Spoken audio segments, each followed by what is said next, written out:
अस्सलाम वालेकुम प्यारा दोस्तों। हींअर मां पंहिंजे कॉलोनीअ ते बीठो आहियां ऐं तमामु घणी गर्मी आहे ऐं अंधारे जहिड़ो माहौल।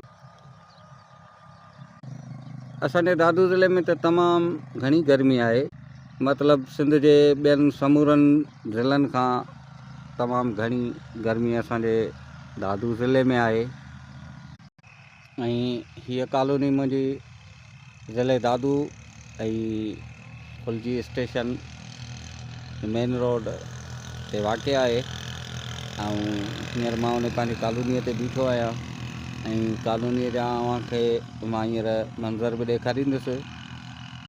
ही मुंहिंजी कॉलोनी आहे ऐं अल्हम्दुलिल्लाह ही कॉलोनीअ ते 2 घर ठही चुका आहिनि। ऐं साम्हूं मां तव्हांखे ॾेखारियां त ही बि हिकिड़ी होटल ठहे थी। इंशाअल्लाह अनक़रीब हिन खे क्लोज़ करे मां तव्हांखे ॾेखारियां थो त ही अनक़रीब ही होटल इंशाअल्लाह अलाह जे हुक्म सां हलंदी। ऐं मुंहिंजे बैक साइड ते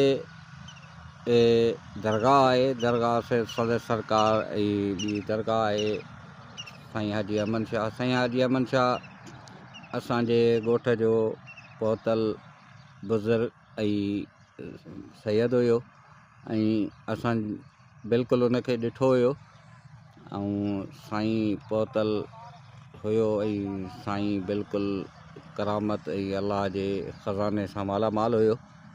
ऐं मां तव्हांखे ॾेखारियां ही पोयां उन जी दरगाह आहे।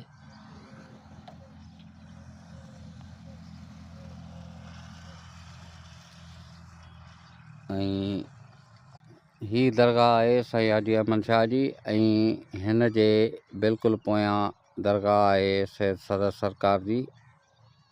ऐं ही तव्हां ॾिसो फुलजी स्टेशन शहर जे ॿाहिरां बिल्कुलु नलका आहिनि ऐं शहर में मिठो पाणी कोन्हे। इन जे लाइ शहर जा तक़रीबन माण्हू हिननि नलकनि तां अची पाणी भरींदा आहिनि ऐं शहर में मिठो पाणी कोन्हे। अल्हम्दुलिल्लाह हिन मुंहिंजी हाफ़िज़ाबाद कॉलोनी आहे, कॉलोनीअ जो नालो आहे। ऐं हिते पाणी बिल्कुलु मिठो बि आहे ऐं थधो पाणी बि आहे। ऐं हिते हिन कॉलोनीअ में अल्हम्दुलिल्लाह अलाह जे हुक्म सां इहो हवाए बि हवादार आहे, बिल्कुलु हवा जो को किरास वग़ैरह आहे। ऐं तव्हांखे मुनासिबु रेट में जेको आहे सो हिते प्लाट